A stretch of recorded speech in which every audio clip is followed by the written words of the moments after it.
नमस्कार, प्रणाम, जय भोजपुरी। हम जेपी द्विवेदी भोजपुरी साहित्य रचना आ आलोचना चैनल से रउआ सभे के स्वागत करतानी, अभिनंदन करतानी, वंदन करतानी।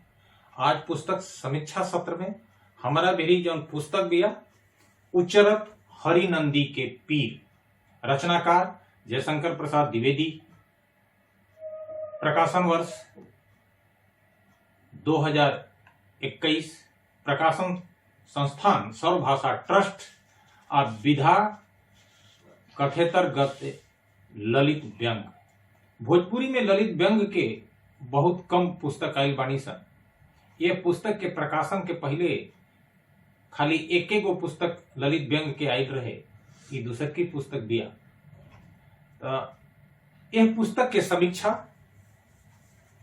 कैले बानी अनुज शशि रंजन मिश्र जी। हम उनका शब्द के शब्दशः रउआ सभे के सोचे रख रहल बानी। वो यह पुस्तक के लेके जो उनकर एगो लाइन में कहानगी बा, वो ई बा कि उचरत हरिनंदी के पीर के बहाने से वो शशि रंजन मिश्र जी का कह रहल बानी, आई देखल जा। हरिनंदी बहा हरनंदी ई नाम बिलम गईल बा। बिरले लोग होई जेकरा के ई नाम के महात्म मालूम हुई। अंग्रेजन के दिहल अपभ्रंश नाम हिंडन से सबके परिचय बा। ई उहे हरिनंदी नदी हई जे सहारनपुर के पास से निकल के आज 400 किलोमीटर चल के गौतम बुद्ध नगर माने नोएडा के पास यमुना से भेंट करेली।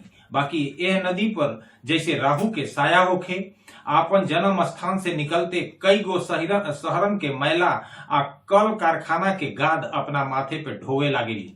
देह गल के जैसे ठठरी हो जाला, वैसे ही इहो नोएडा पहुंचत पहुंचत नदी से नाला बन जाली। ऐसा नाला जौना में जलीय जीवन नील बटा सन्नाटा बा।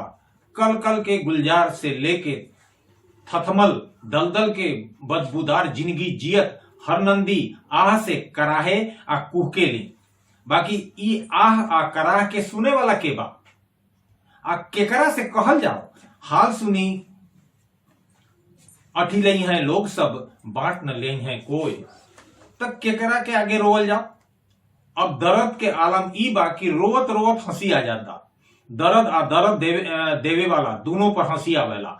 हरिनंदी अब कराहे ना हंसेले।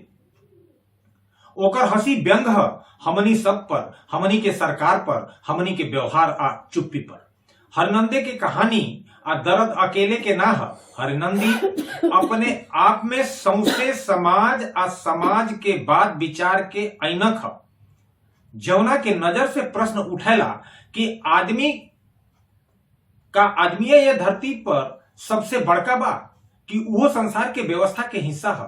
कई तरह के सवाल जे आदमी के आदमी भैला पर शक सुबह कर सकेला। हरनंदी के दर्द अथाह बा आ आदमी से लेके ओकर झूठ के बनावल जाल में अझुराइल कई हजार सवालों बा। यही सवाल के जवाब जोहे में हरनंदी कबो हंसेले, कबो रोएले आ कबो कटाह बोलेले। हरनंदी के यही पीर के गूंज एकरे तीर पर बसल गाजियाबाद के कोनो कोना में बैठल जयशंकर प्रसाद द्विवेदी के अंतर्मन के झकझोरलस। समाज के आईना देखावत हरिनंदी के पीर के अपने कालम से उचरले। भोजपुरी साहित्य में व्यंग लेखन के परंपरा बहुत मजबूत ना सही, बाकी जे रचनाकार यह विधा में अपन अलग छाप छोड़ले बानी, ओह में जयशंकर प्रसाद द्विवेदी के नाम आदर से लिहल जाला। उचरत हरिनंदी के पीर उनका व्यंग संग्रह के नाम मात्र नहीं खे, बल्कि एक नदी के पीड़ा में समाइल समाज, राजनीति, संस्कृति आ पर्यावरण के करुण कथा है। रचना के भाषा ठेठ भोजपुरी है, बाकी ओकर प्रवाह साहित्यिकता से भरल बा। व्यंग के धार में भाषा के मिठास बा आ साथे बा संवेदना के खोचाह धार। द्विवेदी जी के भाषा ना खाली लोक संवेदना से भरल बा, बल्कि समाज के चुभत साजों के सहज रूप में कह देले बानी। व्यंग के कटाह लहजा वहीं जे देखाला जहां लेखक अपनों के सवाल में झोंक देवेला।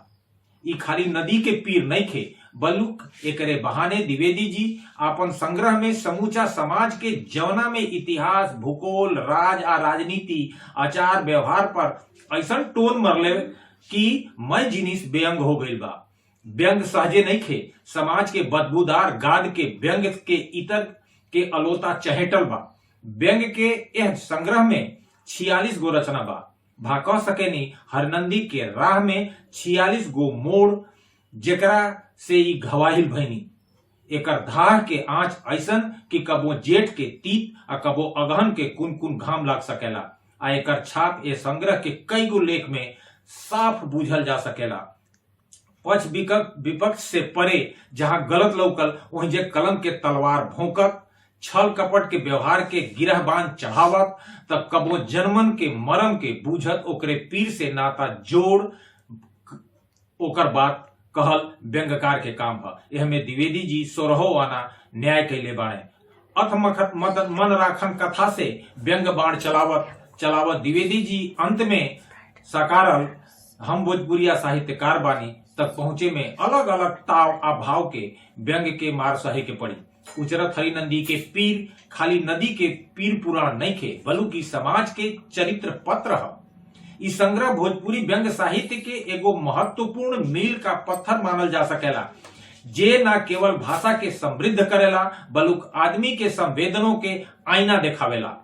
अभी पाठक लोग के कोरा बा, उनकर मन हरिनंदी के पीर से कितना भीजता ई देखे के बात हुई। व्यंग के मार के कितना सही पाई ई पढ़ला के बाद लोग बताई।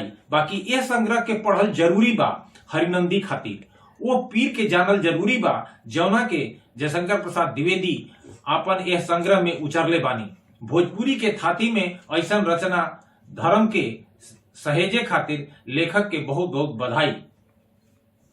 इस शब्द सह जौन हम रउआ सभे के सोचे रखनी है, ये अनुज शशि रंजन मिश्र जी के यह पुस्तक के समीक्षा बा, उनकर कई समीक्षा बा, ओके हम खाली अपन आवाज देनी है।